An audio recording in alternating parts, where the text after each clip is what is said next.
सत श्री अकाल जी। मैं आस करदा तुसीं तंदुरुस्त होवोगे, ठीक ठाक होवोगे। थोड़े रूबरू इस करके होया क्योंकि पंजाब ते असीं एक संघर्ष लड़ रहे हैं, एक लड़ाई लड़ रहे हैं। हुण इस गल नूं समझना बड़ा जरूरी आ, सारे वरतारा नूं समझना जरूरी है। चल की रहा, कल साडे आगू किसान जथेबंदियां दे आगू एक टीम बना के दिल्ली गए सरकार नाल गल करन वास्ते। हुण गल ये आ भी असीं लड़ाई तो लड़ रहे हैं, कोई भी संघर्ष या कोई भी लड़ाई जितण की उम्मीद ते भावना नाल लड़ी जाती है। उस ये गल भी बड़ी जरूरी हुंदी है उस भावना च भी साडी जिहड़ी साडे आगू आ या साडी लीडरशिप आ, उन्हां दी सूझबूझ ते उन्हां च परपक्कता ते मैच्योरिटी किन्नी का, कि वो दुश्मन दीयां चालां नूं, दुश्मन दी मानसिकता नूं या दुश्मन दी तासीर नूं समझदे आ कि नहीं, ते किन्नी क परपक्क तरीके च समझदे आ। ये गल समझनी बहुत जरूरी आ। क्यों मैं ये गल कर रहा, असीं लामबंदी कर ली, पर जिस तरीके नाल पहला मैं ये गल ये रिएक्शन आ कल वाली जिहड़ी घटना हुई उहदा, जिस तरीके नाल असीं दिल्ली गए, सानूं दिल्ली जाना नहीं चाहिदा सी जदों तक सरकार सानूं कुछ विश्वास नहीं दिवाउंदी भी सरकार साडे मसलिਆਂ प्रति ते साडे संघर्ष नूं लै के सीरीयस आ ते सानूं उहदा हल देना चाहुंदी आ।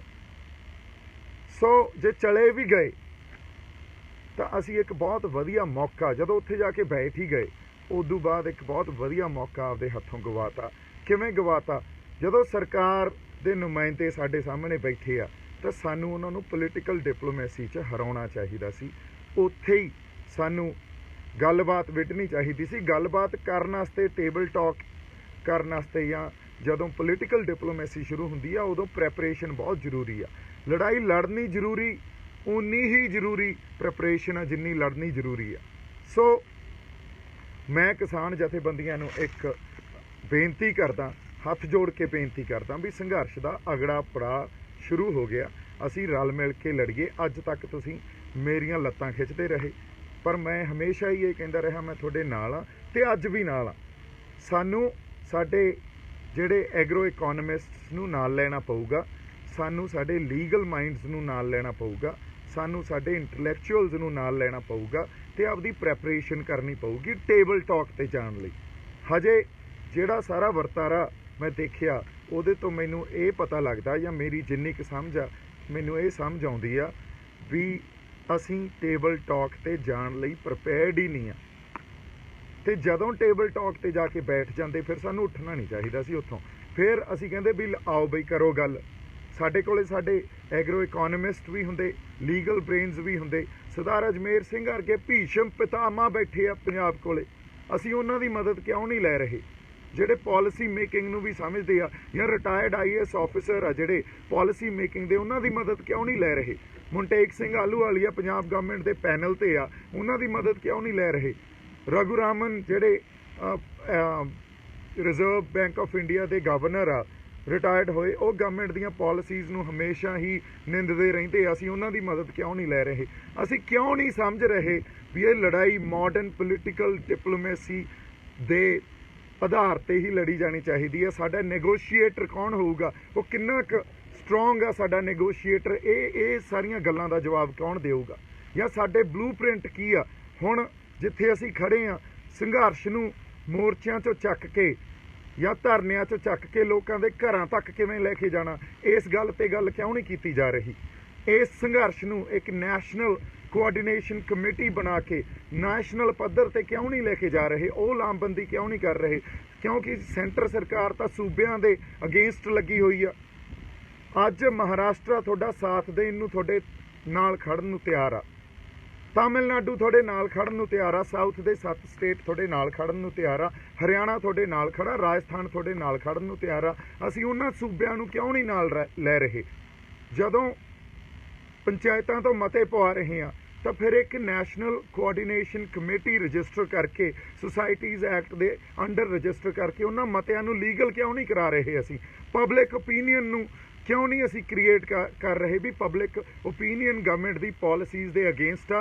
डेमोक्रेटिक स्ट्रक्चर दे ही जिहड़ी गवर्नमेंट आ ਉਹਦੇ ਅਗੇਂਸਟ ਕੰਮ ਕਰ ਰਹੀ ਆ ਵੀ ਪਬਲਿਕ ਓਪੀਨੀਅਨ ਜਦੋਂ ਕੱਲ ਨੂੰ ਸੁਪਰੀਮ ਕੋਰਟ ਜਾਵਾਂਗੇ ਚੈਲੰਜ ਕਰਾਂਗੇ। ਇਹ ਜਿਹੜੇ ਸਾਰੇ ਡਾਕੂਮੈਂਟ ਆ ਇਹਨਾਂ ਨੇ ਬਹੁਤ ਵੱਡੀ ਸਾਡੀ ਭੂਮਿਕਾ ਅਦਾ ਕਰਨੀ ਆ ਲੜਾਈ ਜਿੱਤਣ 'ਚ। ਸੋ ਕਿਉਂ ਨਹੀਂ ਸਿਰ ਜੋੜ ਕੇ ਬੈਠ ਰਹੇ ਅਸੀਂ, ਕਿਉਂ ਲੱਤਾਂ ਖਿੱਚ ਰਹੇ ਹਾਂ? ਹਜੇ ਤੱਕ ਤਾਂ ਮੈਂ ਕਿਸਾਨ ਯੂਨੀਅਨ ਜਾਂ ਉਹਨਾਂ ਦੇ ਆਗੂਆਂ ਦੇ ਅਗੇਂਸਟ ਨਹੀਂ ਬੋਲਿਆ ਸੀ, ਹੁਣ ਵੀ ਨਹੀਂ ਬੋਲਦਾ। ਤੁਸੀਂ ਪ੍ਰੋਗਰਾਮ ਦਿਓ, ਅਸੀਂ ਉਸ ਪ੍ਰੋਗਰਾਮ ਦੇ ਅਕੋਰਡਿੰਗਲੀ ਚੱਲਾਂਗੇ, ਪਰ ਉਹ ਪ੍ਰੋਗਰਾਮ ਤਾਂ ਸਿਰ ਜੋੜ ਕੇ ਬੈਠੀਏ, ਉਹਦੇ ਤੇ ਸੰਵਾਦ ਤਾਂ ਹੋਵੇ ਤਾਂ ਫਿਰ। ਸੋ ਮੈਂ ਜਿਹੜੀ ਗੱਲ ਕਹਿ ਰਿਹਾ ਸੀ, ਜਿਹੜਾ ਪ੍ਰੋਗਰਾਮ ਉਹਦੇ ਤੇ ਸੰਵਾਦ ਹੋਵੇ, ਇੱਕ ਪ੍ਰੋਗਰਾਮ ਸਾਂਝੇ ਤੌਰ ਤੇ ਮਿਥੀਏ। ਇਹ ਆਗੂਆਂ ਦੀ ਲੜਾਈ ਆ ਕਿ ਕਿਸਾਨਾਂ ਦੀ ਲੜਾਈ ਆ? ਆਗੂਆਂ ਦੀ ਲੜਾਈ ਆ ਕਿ ਲੋਕਾਂ ਦੀ ਲੜਾਈ ਆ? ਸੋ ਮੇਰੀ ਤਾਂ ਹੱਥ ਜੋੜ ਕੇ ਬੇਨਤੀ ਆ ਸਾਰੀ ਕਿਸਾਨ ਜਥੇਬੰਦੀਆਂ ਨੂੰ, ਤੁਸੀਂ ਵਧੀਆ ਕੰਮ ਕਰ ਰਹੇ ਹੋ, ਪਰ ਮਾਡਰਨ ਜਿਹੜੀ ਅੱਜ ਦੀ ਤੁਸੀਂ ਇਹ ਕਹਿ ਲਓ ਪੋਲੀਟੀਕਲ ਸਿਚੁਏਸ਼ਨ ਆ ਜਾਂ ਸਾਰੀ ਜੀਓ ਪੋਲੀਟਿਕਸ ਆ, ਉੱਥੇ ਕੰਮ ਕਿਵੇਂ ਕਰਨਾ, ਕਾਰਪੋਰੇਟਸ ਕਿਵੇਂ ਕੰਮ ਕਰ ਰਹੇ ਆ, ਸਰਕਾਰ ਦੀ ਪਾਲਿਸੀ ਮੇਕਿੰਗ ਕੀ ਆ, ਸਰਕਾਰ ਕੋਲੇ ਪਾਲਿਸੀ ਮੇਕਰਸ ਬੈਠੇ ਆ, ਉਹਨਾਂ ਦੇ ਥਿੰਕ ਟੈਂਕਸ ਬੈਠੇ ਆ, ਸਾਡੇ ਕੋਲੇ ਕੌਣ ਆ, ਸਾਡੀ ਟੀਮ ਕਿਹੜੀ ਆ? ਕਿਉਂਕਿ ਇਨ ਦੀ ਐਂਡ ਟੀਮ ਨੇ ਹੀ ਲੜਨਾ। ਜੇ ਅਸੀਂ ਕਹੀਏ ਸੰਘਰਸ਼ਾਂ ਨੂੰ ਅਸੀਂ ਮੋਰਚਿਆਂ ਤੇ ਧਰਨਿਆਂ 'ਚ ਬੈਠ ਕੇ ਜਿੱਤ ਲਾਂਗੇ, ਨਹੀਂ ਜਿੱਤਿਆ ਜਾਣਾ। ਸਾਨੂੰ ਟੀਮ ਬਣਾਉਣੀ ਪੈਣੀ ਆ। ਟੀਮ 'ਚ ਸਾਡੇ ਇਕੋਨੋਮਿਸਟ, ਸਾਡੇ ਲੀਗਲ ਮਾਈਂਡਸ, ਸਾਡੇ ਪਾਲਿਸੀ ਮੇਕਿੰਗ ਨੂੰ ਸਮਝਣ ਵਾਲੇ ਮਾਈਂਡਸ, ਤੁਸੀਂ ਕਿਸਾਨ ਆਗੂ, ਅਸੀਂ ਤੁਹਾਡੇ ਨਾਲ ਲੱਗਦੇ ਹਾਂ। ਚਲੋ ਲਓ, ਲੱਗੋ ਅੱਗੇ। ਸਾਨੂੰ ਦੇਖੋ, ਸੰਘਰਸ਼ ਨੂੰ ਕਿਸੇ ਹੋਰ ਪਾਸੇ ਨਾ ਲੈ ਕੇ ਜਾਈਏ। ਸੰਘਰਸ਼ ਅਸੀਂ ਜਿੱਤ ਸਕਦੇ ਹਾਂ, ਜਿੱਤ ਸਾਡੀ ਹੋਊ। ਸਾਨੂੰ ਕਿਤੇ ਜਾਣ ਦੀ ਜ਼ਰੂਰਤ ਨਹੀਂ, ਦਿੱਲੀ ਇੱਥੇ ਆਊ। ਸਾਡਾ ਬਲੂ ਪ੍ਰਿੰਟ ਕੀ ਹੋਣਾ ਚਾਹੀਦਾ? ਹੁਣ ਸਵਾਮੀਨਾਥਨ ਰਿਪੋਰਟ ਨੂੰ ਅਸੀਂ ਤੀਜੇ ਨੰਬਰ ਤੇ ਰੱਖਿਆ ਸੀ, ਹੋ ਸਕਦਾ ਪਹਿਲੇ ਨੰਬਰ ਤੇ ਰੱਖਣੀ ਪੈ ਜੇ, ਹੋ ਸਕਦਾ ਦੂਜੇ ਨੰਬਰ ਤੇ ਸਾਨੂੰ ਇਹ ਕਹਿਣਾ ਪੈ ਜੇ ਕੌਮਾਂਤਰੀ ਪੱਧਰ ਤੇ ਸਾਡੀਆਂ ਫਸਲਾਂ ਵੇਚਣ ਦਾ ਸਾਨੂੰ ਹੱਕ ਦਿਓ। ਹੋ ਸਕਦਾ ਸਾਨੂੰ ਇਹ ਕਹਿਣਾ ਪੈ ਜੇ ਵੀ ਇਹ ਤਿੰਨੇ ਆਰਡੀਨੈਂਸ ਰੱਦ ਕਰੋ, ਉਦੋਂ ਪਹਿਲਾਂ ਅਸੀਂ ਤੁਹਾਡੇ ਨਾਲ ਗੱਲਬਾਤ ਤੇ ਨਹੀਂ ਬਹਿੰਦੇ। ਸਾਡਾ ਰੂਪਰੇਖਾ ਕੀ ਹੋਣੀ ਚਾਹੀਦੀ ਆ, ਸੇਧ ਕੀ ਹੋਣੀ ਚਾਹੀਦੀ ਆ? ਕੱਲ ਨੂੰ ਗਵਰਨਮੈਂਟ ਦਾ ਪ੍ਰੈਸ਼ਰ ਪੈਂਦਾ, ਕਿਉਂਕਿ ਉਹਨਾਂ ਨੇ ਇੱਕ ਗੱਲ ਹੋਰ ਆ, ਜਦੋਂ 7 ਜਾਣੇ ਇੱਕ ਕਮੇਟੀ ਬਣਾ ਕੇ ਗਏ, ਉਹਨਾਂ ਨੇ ਸੱਤਾ ਨੂੰ ਨਹੀਂ ਖਰੀਦਣਾ, ਉਹਨਾਂ ਨੇ ਇੰਡੀਵਿਜੂਅਲਸ ਨੂੰ ਅਟੈਕ ਕਰਨਾ, ਇੱਕ ਬੰਦੇ ਨੂੰ ਖਰੀਦਣਾ।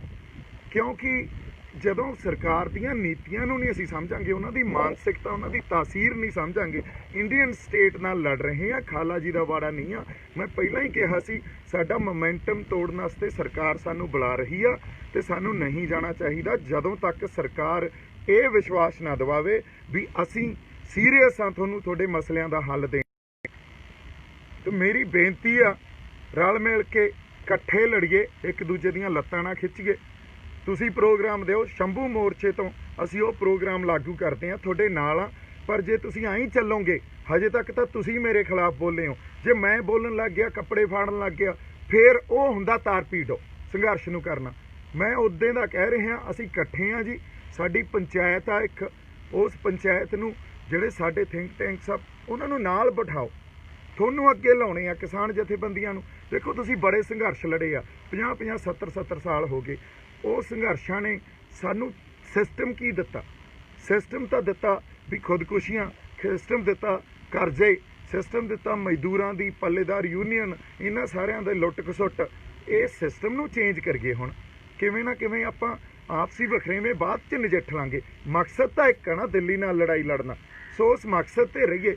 ਮੇਰੀ ਅਰਦਾਸ ਵੀ ਆ ਸੰਗਤ ਨੂੰ ਤੇ ਮੇਰੀ ਕਿਸਾਨ ਯੂਨੀਅਨ ਨੂੰ ਬੇਨਤੀ ਆ ਵੀ ਆਪਾਂ ਇਕੱਠੇ ਰਲ ਮਿਲ ਕੇ ਇੱਕ ਪਰਪੱਕ ਤੌਰ ਤੇ ਇੱਕ ਟੀਮ ਬਣਾ ਕੇ ਇਸ ਸੰਘਰਸ਼ ਨੂੰ ਲੜੀਏ। ਸਾਨੂੰ ਬੜੀ ਉਸ ਟੀਮ ਦੀ ਜ਼ਰੂਰਤ ਆ, ਸਾਨੂੰ ਪ੍ਰੈਪਰੇਸ਼ਨ ਦੀ ਜ਼ਰੂਰਤ ਆ। ਜੇ ਸਾਡੀ ਪ੍ਰੈਪਰੇਸ਼ਨ ਨਹੀਂ ਹੋਊਗੀ ਤੇ ਅਸੀਂ ਟੇਬਲ ਟਾਕ 'ਚ ਜਾ ਕੇ ਹਾਰ ਜਾਾਂਗੇ। ਸਾਨੂੰ ਨੈਗੋਸ਼ੀਏਟਰਸ ਨੂੰ ਆਪਦਿਆਂ ਨੂੰ ਸਟਰੋਂਗ ਕਰਨ ਦੀ ਜ਼ਰੂਰਤ ਆ। ਸਾਡੇ ਨੈਗੋਸ਼ੀਏਟਰ ਕੌਣ ਹੋਣਗੇ ਇਹ ਵੀ ਡਿਸਾਈਡ ਕਰਨ ਦੀ ਜ਼ਰੂਰਤ ਆ। ਇੰਨੀਆਂ ਕੁ ਗੱਲਾਂ ਮੈਂ ਤੁਹਾਡੇ ਨਾਲ ਕਰਨੀਆਂ ਸੀ। ਮੇਰੇ ਵੱਲੋਂ ਬਹੁਤ ਸਾਰਾ ਪਿਆਰ ਤੇ ਸਤਿਕਾਰ। ਜਿਉਂਦੇ ਵਸਦੇ ਰਹੋ। ਸਤਿ ਸ਼੍ਰੀ ਅਕਾਲ।